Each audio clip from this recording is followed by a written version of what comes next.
Rajshri blog मध्ये तुम्हा सर्वांचं मी खूप खूप मनापासून स्वागत करते। आज मी तुम्हाला दाखवणार आहे तिसऱ्या म्हणजे शिंपल्याची रेसिपी। त्याचं नाव आहे मसाला शिंपल्या। चला तर मग आपण जाऊया आपल्या किचन मध्ये।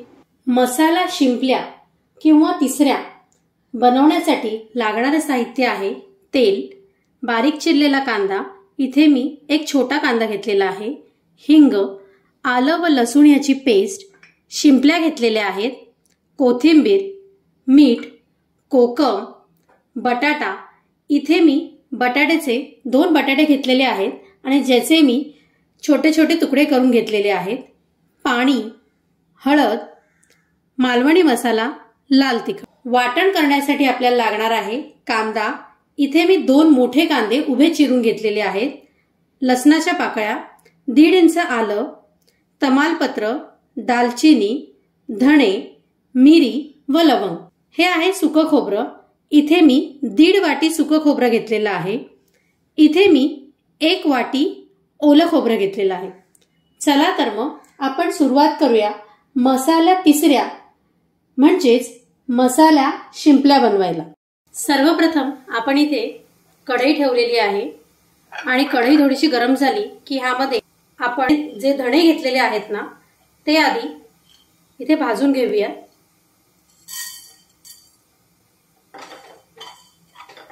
थोडेसेच आहे ते धणे, ते पटकन भाजले जातात, त्याला काही खूप वेळ लागत नाही। त्याचबरोबर ही दालचिनी, काळी मिरी आणि लवंगा हे सुद्धा आपण असं हलकसं भाजून घेऊया। तर हे आपलं हलकसं भाजून झालेलं आहे, तर मी हे काढून घेते।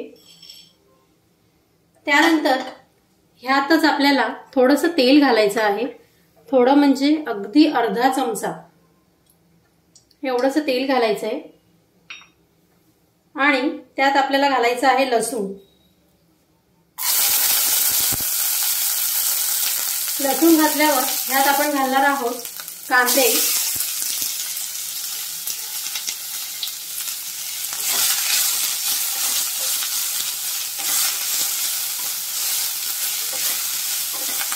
आणि हे व्यवस्थित भाजून घ्यायचे आपल्याला। ह्याच्यातलं जे मॉइश्चर आहे, कांद्यामध्ये जे मॉइश्चर आहे ते आपल्याला काढून घ्यायचं आहे, त्यामुळे ते व्यवस्थित भाजायचं आहे।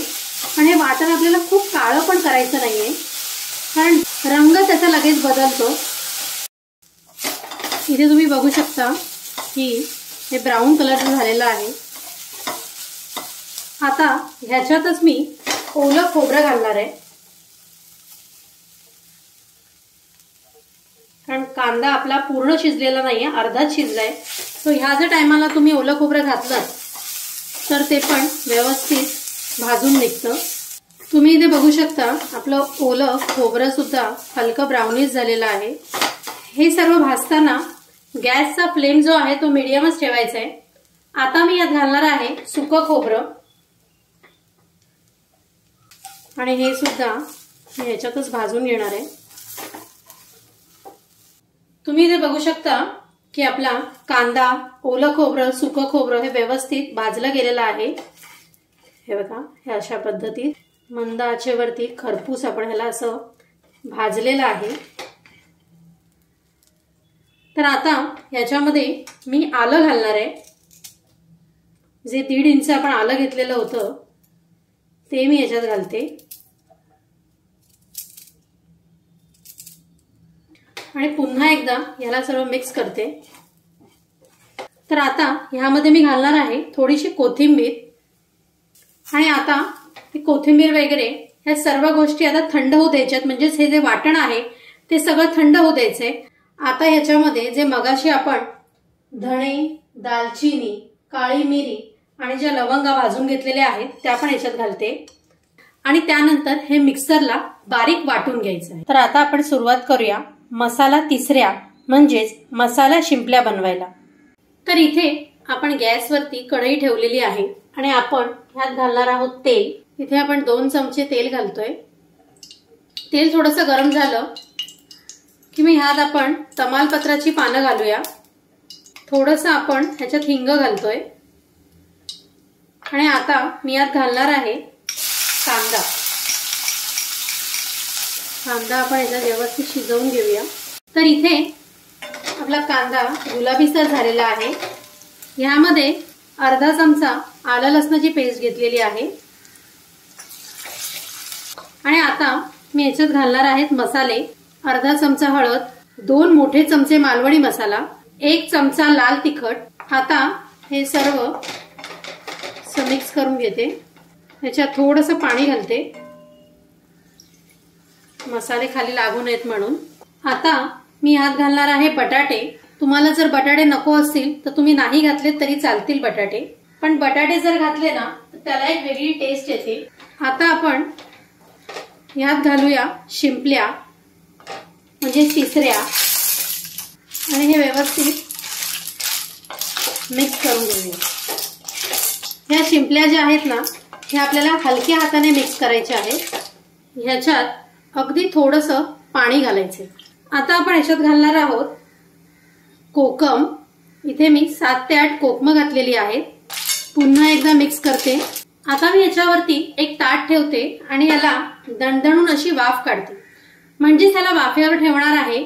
आणि या ताटामध्ये मी थोडंसं पाणी घालून घेते। तर आता ह्या शिंपल्या आपण एक 10 मिनिटांसाठी शिजायला ठेवूया। तर इथे 10 मिनिटं झालेली आहेत। तर आपण हे वरचं ताट काढून बघूया की आपल्या शिंपल्या बटाटे हे सर्व शिजलेलं आहे का। हा बटाटा मी बघते शिजला आहे का। हो, हा बटाटा व्यवस्थित शिजलेला आहे। आता मी यात घालणार आहे वाटण। 2 मोठे चमचे मी इथे वाटण घातलेलं आहे। हलक्या हाताने पुन्हा मी ढवळून घेते आणि आता मी यात 2 ग्लास गरम पाणी घालते। आता मी यात घालते थोडंसं मीठ। मीठ आपण खूप नाही घालणार आहे। तर हे पुन्हा मी एक 5 मिनिटांसाठी हे शिजायला ठेवणार आहे। पुन्हा याच्यावरती मी ताट ठेवते आणि हे 5 मिनिटं खदखदायला ठेवते। तर हे ताट काढून बघूया आपला शिंपल्या मसाला म्हणजे तिसऱ्या मसाला शिजलाय की नाही। इथे बुडबुडे येत आहेत म्हणजे खदखदतंय। या बघा, हे बघा आपलं व्यवस्थित शिजलेलं आहे। तर आता मी याच्यावरती घालते आहे कोथिंबीर। हे तयार झालेलं आहे आपला मसाला तिसऱ्या म्हणजे मसाला शिंपल्या। तर आता हे मी सर्व करायला घेते। गरमागरम अशा तिसऱ्या मसाला तयार आहे खाण्यासाठी।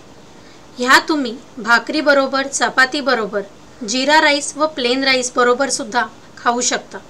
जर तुम्हाला ही रेसिपी आवडली असेल तर लाईक करा, शेअर करा आणि सबस्क्राईब करायला विसरू नका। धन्यवाद।